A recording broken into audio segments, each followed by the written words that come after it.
أعوذ بالله السميع العليم من الشيطان الرجيم. بسم الله الرحمن الرحيم. والحمد لله رب العالمين، نحمده ونستعينه ونتوكل عليه، ونعوذ بالله من شرور أنفسنا وسيئات أعمالنا. من يهده الله فلا مضل له ومن يضلل فلا هادي له، وأشهد أن لا إله إلا الله وحده لا شريك له الملك الحق المبين، وأشهد أن محمدا عبده ورسوله. صلوات الله وسلامه عليك يا رسول الله صلى الله عليه وسلم. أما بعد،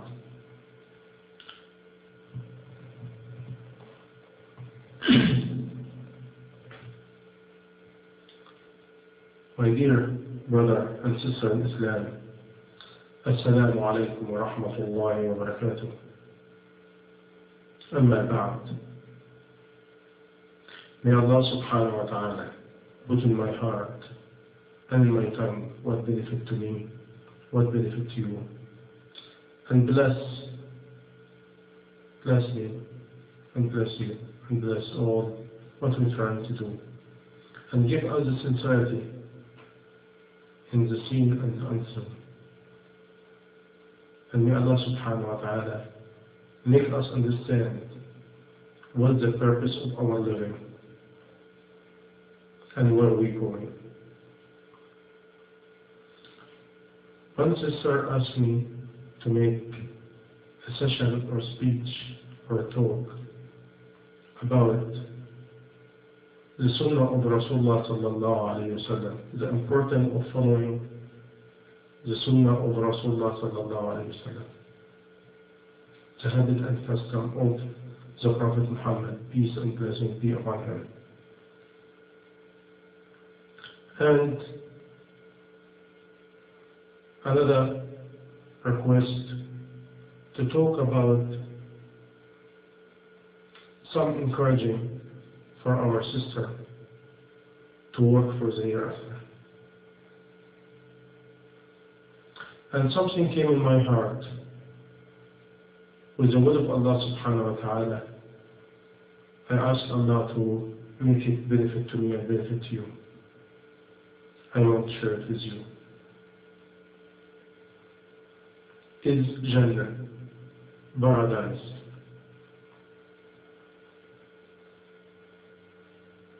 Today, my brother and sister in Islam, there's a lot of topic and a lot of things to learn. And we are in a state of ignorance, and we're very far from the reality of Islam.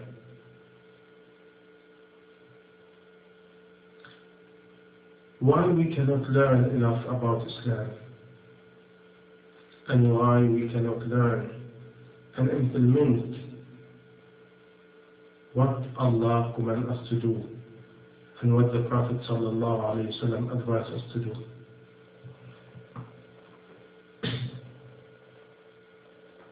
Now, why? And what any topic or any piece of knowledge can benefit to us unless we know the value of what we're going to hear. This is why something came in my heart. You see, as a human being, we struggle and we try to really get closer to the things we like, the things we think it will benefit us and it will please us. And we're willing to sacrifice our time, our effort, everything for what we believe is benefit to us. And wonder what happened. We are running after material status. Why we run after material status? Why we run after a husband, a wife, a child, work, status, money, house? Why are we challenging each other for material status? Why we look for each other for what we have, and we feel envy and jealousy? Why we be miserable when we cannot reach what we want? Or husband or wife do not do what we like to do? Or we lost a kid, or we are sick, or we lost a job, or we have less in money. Why? Why most of the time we are in a state of miserable and calamity and agony and sad and fear and upset? Why?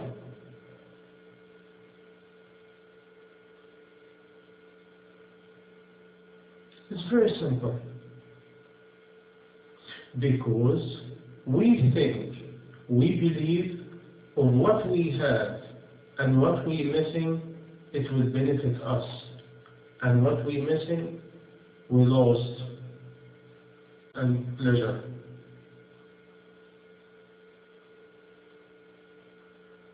Does anybody think about death? Does anybody think about Jannah, paradise? Does anybody think about meeting Allah? These questions need answer. Today, the reality, my brother and sister in Islam, we are really not thinking about none of the above. And this is why, according to material status, we get reluctant and we get upset, we get sad if we do not get what we want. And we cannot treat each other with justice and kindness and generosity. Why? Because we're not thinking enough about the hereafter. And we do not really live as a responsible people for our action, which we should do. And our desire of pleasing Allah and being really good and do good deed and try to reach and to think about the hereafter and paradise is not in our heart, is not in our vision. We do not think about it.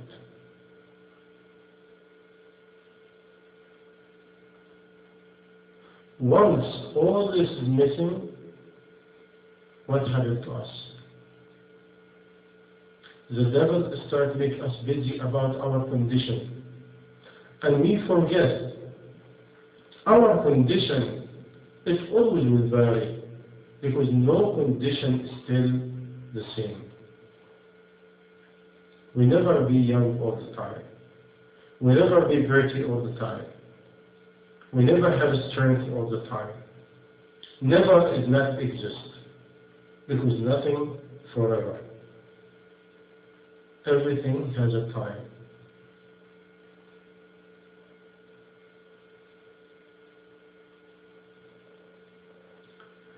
Ya Allah, I ask Allah subhanahu wa ta'ala to put in my heart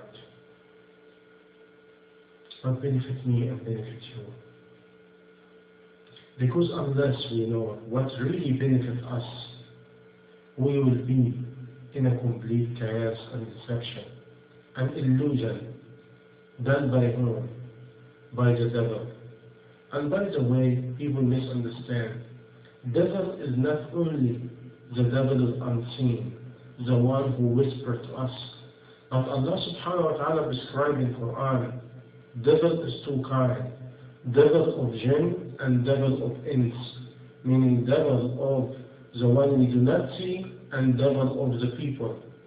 Once human beings do not obey Allah and follow their own desire, they actually a soldier of the devil, working for the devil, to please the devil, to obey the devil, and can be a Muslim too, by name, and you will not know. Because a Muslim the one who works for Allah, the one who makes people get closer to Allah, the one who tries to be kind and generous to others, the one who fulfills the obligation and the connection and the reality of the duty of a Muslim in earth, which to be Khalifa, a representative of Allah subhanahu wa ta'ala, by implementing the rule of Allah and try to really build the personality and the quality and characteristics Allah subhanahu wa ta'ala be pleased with, according to the teaching of the Prophet sallallahu alaihi wasallam. And our Prophet is our teacher, our role example, him and his companion. Now,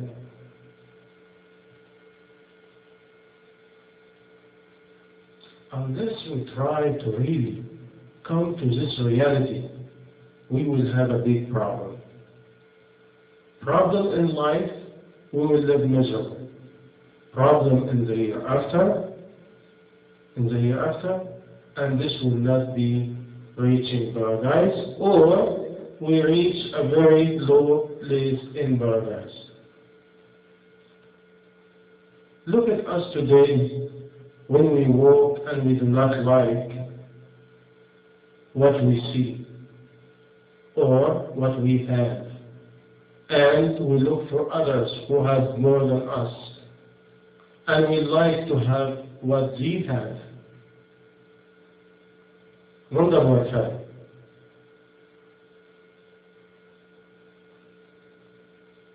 we get upset. By this way, this message for those who really want to return to the reality, which we will die and we will meet Allah and we will go to paradise or hellfire.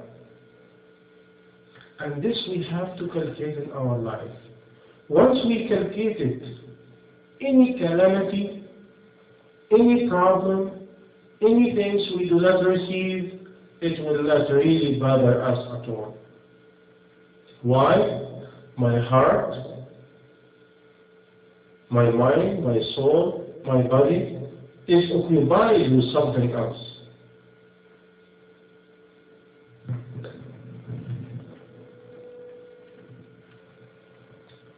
What something else my mind is occupied with?